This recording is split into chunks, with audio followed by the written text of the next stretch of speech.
Remember when I told you no matter where I go, I'll never leave your side, you will never be alone. Even when we go through changes, even when we're old, remember that I told you I'll find my way back home. Assalamualaikum teman-teman. Perkenalkan, nama saya Nur Atira Yawes. Saya mahasiswa akuntansi A1, NPM saya 181210060. Perkenalkan, nama saya Nadia Anastasia. Saya mahasiswa akuntansi A1, NPM 1812100. Perkenalkan, nama saya Mutiara Wiradika, mahasiswa akuntansi A1, NPM 181210068. Perkenalkan, nama saya Nurul Maulidia. Saya dari mahasiswa akuntansi A1, NPM 1810111. Perkenalkan, nama saya Asih Halimah, mahasiswa akuntansi A1, NPM 181210020. Saya Laudrika Febiola Firtar, mahasiswa akuntansi A1, NPM 181210032. Clara Bedai, mahasiswa akuntansi A1, NPM 161211148.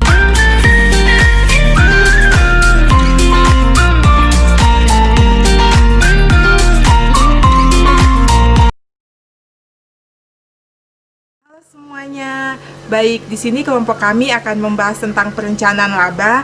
Tapi sebelum kalian nonton video ini, saya minta kalian untuk like, comment, and subscribe ya. Soalnya like dari kalian yang kelompok kami butuhkan.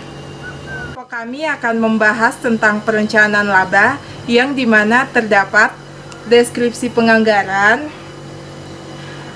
penyusunan anggaran operasi, penyusunan anggaran keuangan, dan menggunakan anggaran untuk evaluasi kinerja.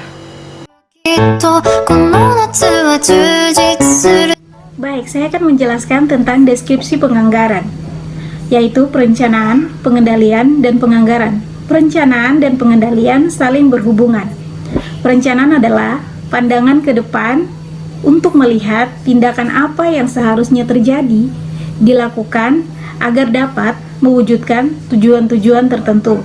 Pengendalian, melihat ke belakang untuk memutuskan apa yang sebenarnya terjadi dan membandingkan dengan hasil yang direncanakan sebelumnya. Dari perencanaan tersebut dapat digunakan untuk penyesuaian anggaran.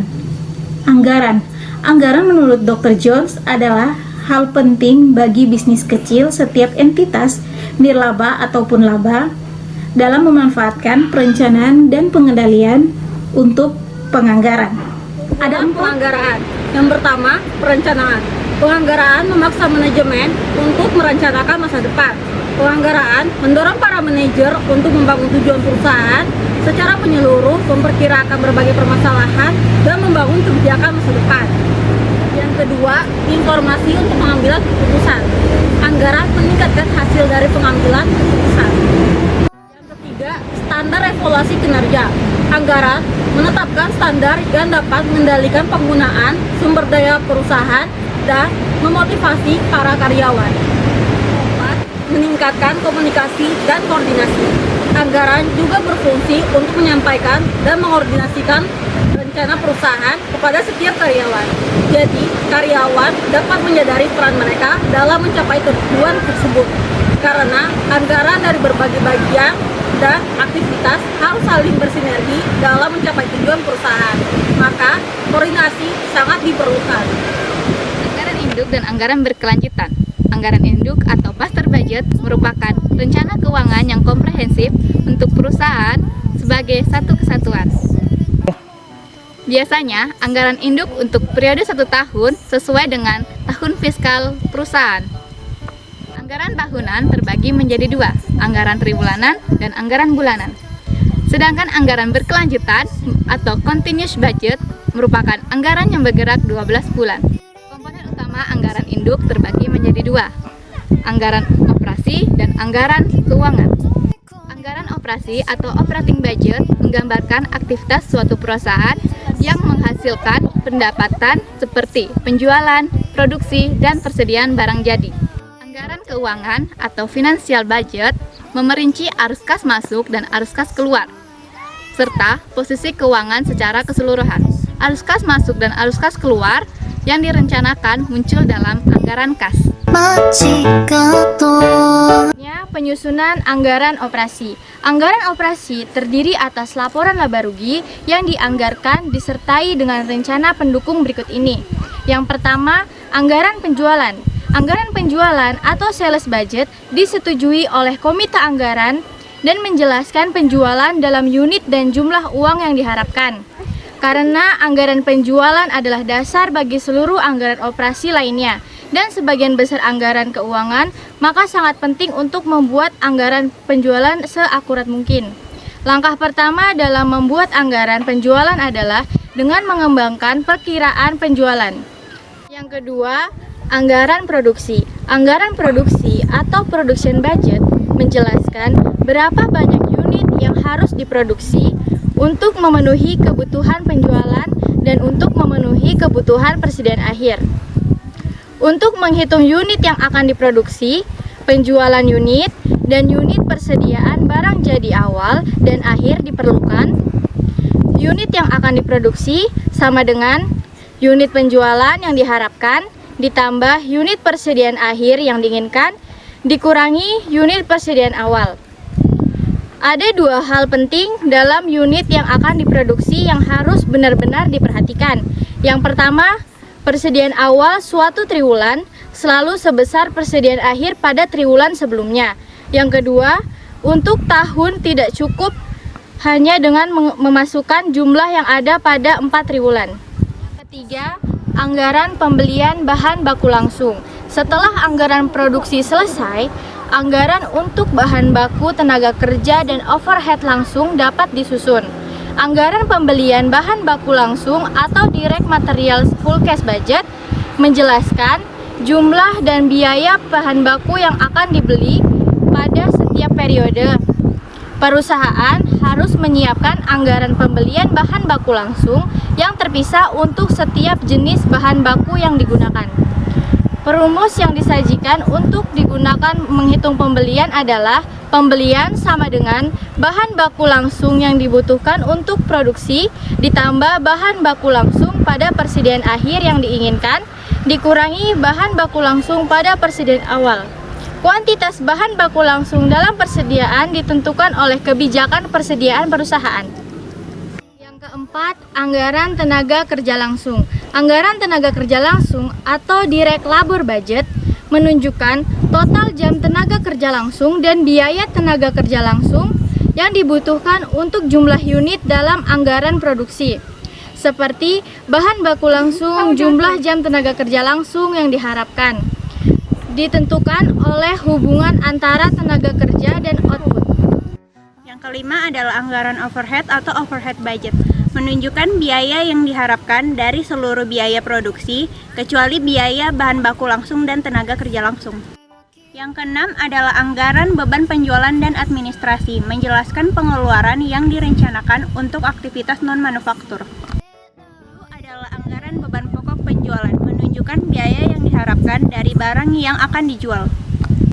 Yang ke-8 atau yang terakhir adalah anggaran persediaan barang jadi akhir, memberikan informasi yang dibutuhkan untuk menyusun laporan posisi keuangan dan juga berfungsi sebagai input yang penting dalam penyusunan anggaran beban pokok penjualan. Anggaran kas meliputi penerimaan kas dan pengeluaran kas, kelebihan atau kekurangan kas, dan pendanaan kas. Sederhananya, anggaran kas yaitu arus kas masuk dikurangi arus kas keluar. Rumus kas yang tersedia. Kas yang tersedia sama dengan saldo kas awal ditambah penerimaan kas yang diharapkan. Pengeluaran kas. Bagian pengeluaran kas memuat daftar semua pengeluaran kas yang direncanakan selama satu periode. Semua beban yang tidak memerlukan pengeluaran kas tidak dimasukkan dari daftar. Misalnya seperti penyusutan tidak akan pernah dimasukkan dalam bagian pengeluaran. Posisi keuangan dianggarkan. Laporan posisi keuangan dianggarkan tergantung pada informasi yang dimuat dalam laporan posisi keuangan tahun berjalan dan dalam anggaran lain pada anggaran induk. Saldo kas akhir.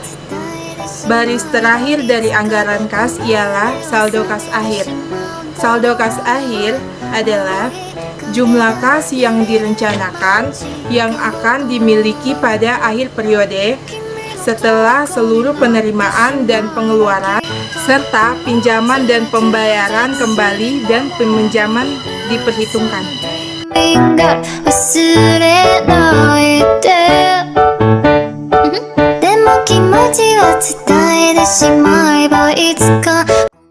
Jadi saya akan menjelaskan tentang menggunakan anggaran untuk evaluasi kerja. Nah, anggaran ini sering digunakan untuk menilai kinerja manajer. Bonus, kenaikan gaji, dan promosi semuanya dipengaruhi oleh kemampuan manajer dalam mencapai atau memenuhi tujuan yang telah dianggarkan. Karena status keuangan dan karir manajer mudah terpengaruhi, maka anggaran dapat berdampak terhadap perilaku secara signifikan. Nah, perilaku positif terjadi ketika tujuan dari setiap manajer selaras dengan tujuan perusahaan, dan setiap manajer memiliki dorongan untuk mencapai tujuan tersebut. Keselarasan antara tujuan manajerial dan perusahaan sering disebut dengan keselarasan tujuan. Selanjutnya, penganggaran kas untuk perusahaan kecil yang bergerak dalam bidang pengecatan. Perusahaan secara bersamaan dengan cara yang etis. Meski sistem penganggaran yang ideal mungkin tidak ada, tetapi penelitian dan praktik menunjukkan beberapa fitur utama yang mendorong tingkat kewajaran perilaku positif. Fitur-fitur tersebut mencakup yang pertama, umpan balik yang sering pada kinerja. Nah, manajer perlu mengetahui bagaimana kinerjanya selama tahun berjalan untuk mengambil tindakan perbaikan dan mengubah rencana saat diperlukan. Yang kedua, insentif moneter dan non-moneter, di mana insentif itu sendiri adalah cara yang digunakan oleh perusahaan dalam memengaruhi manajer agar berusaha mewujudkan tujuan perusahaan. Insentif moneter. Nah, insentif ini digunakan untuk mengendalikan kecenderungan manajer yang mengelak dan mengaitkan kinerja anggaran. Insentif non-moneter. Nah, insentif ini termasuk pengayaan, peningkatan tanggung jawab, dan otonomi. Yang ketiga, penganggaran partisipatif. Nah, penganggaran ini memungkinkan para manajer subordinasi menjelaskan bagaimana anggaran tersebut ditetapkan. Yang keempat, ada standar yang realistis. Nah, di dalam standar yang realistis mempunyai tujuan-tujuan dalam anggaran untuk mengukur kinerja tujuan tersebut dengan berdasarkan pada kondisi yang realistis yang meliputi hal-hal berikut. Yang pertama, tingkat aktivitas, yang kedua, variasi musiman, yang ketiga, efisiensi, dan yang keempat, tren ekonomi. Selanjutnya ada kemampuan mengendalikan biaya. Nah, biaya yang dapat dikendalikan adalah biaya yang dapat dipengaruhi oleh manajer.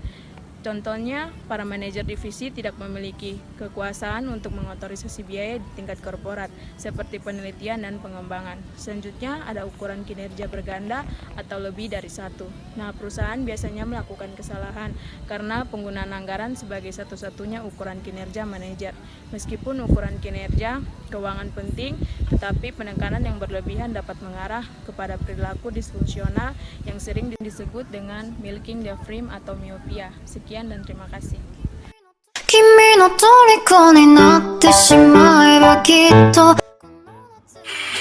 Untuk perhitungan penyusunan anggaran operasi, langkah pertama kita harus menyusun anggaran penjualannya. Di sini untuk soalnya, mengapa manajer menggunakan anggaran penjualan untuk menentukan estimasi unit yang akan dijual serta harga perkiraan untuk tahun mendatang. Untuk informasi yang diketahui, jumlah unit yang dianggarkan untuk dijual pada setiap triwulan 2014 sebanyak 1.000, 1.200, 1.500, dan 2.000. Untuk harga jual per kaosnya adalah sebesar $10. Nah, di sini diminta untuk susun anggaran penjualan untuk setiap triwulan dan 1 tahunnya. Nah, jadi kita masukkan dulu nilai jumlah setiap triwulannya. Jadi kita masukkan di triwulan pertama itu 1.000, terus terus 1.200, selanjutnya 1.500, dan 4.200. Nah, untuk 1 tahunnya itu jumlah unitnya kita jumlahkan jadi didapat sebesar 5.700.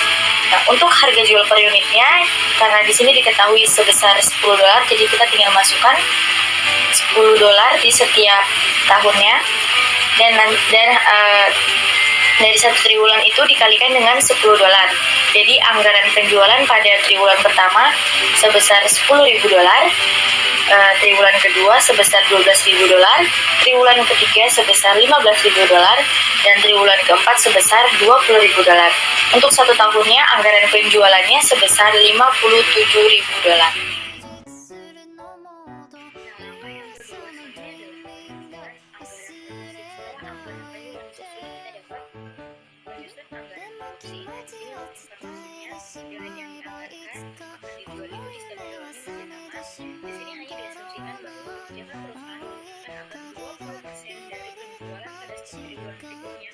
Sebagai persediaan akhir dan persediaan awal kaos untuk triwulan pertama tahun ini adalah 108 unit.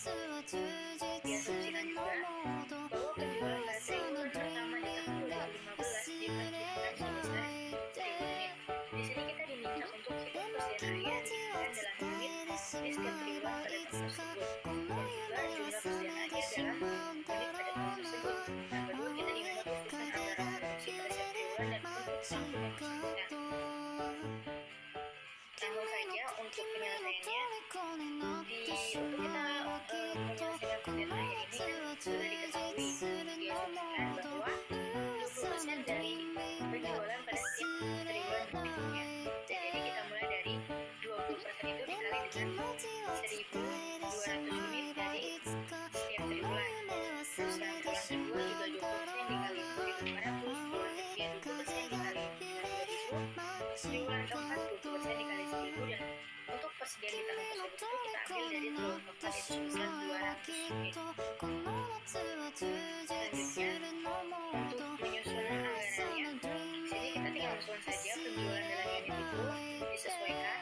Untuk persediaan akhir yang diinginkan kita masukkan dari persediaan akhir yang sudah kita dapat tadi di awal, terus kita totalkan, nanti hasilnya kita kurangi dari persediaan awal itu kita ambil dari informasi yang diketahui bahwa triwulan pertama tahun ini adalah 180 unit. Setelah itu kita sesuaikan saja 240 di triwulan kedua, 300 di triwulan ketiga, 400 di triwulan keempat, dan untuk tahun bersangkutan adalah 180 unit. Untuk unit yang diproduksi itu kita tinggal kurangi dari total kebutuhan dikurangi dengan persediaan awal, dan untuk di tahun yang bersangkutan kita dapatkan unit yang akan diproduksinya sebanyak 5.729. 影が揺れる街角君の虜になってしまえばきっとこの夏は充実するのモード噂の Dreaming Girl 忘れないで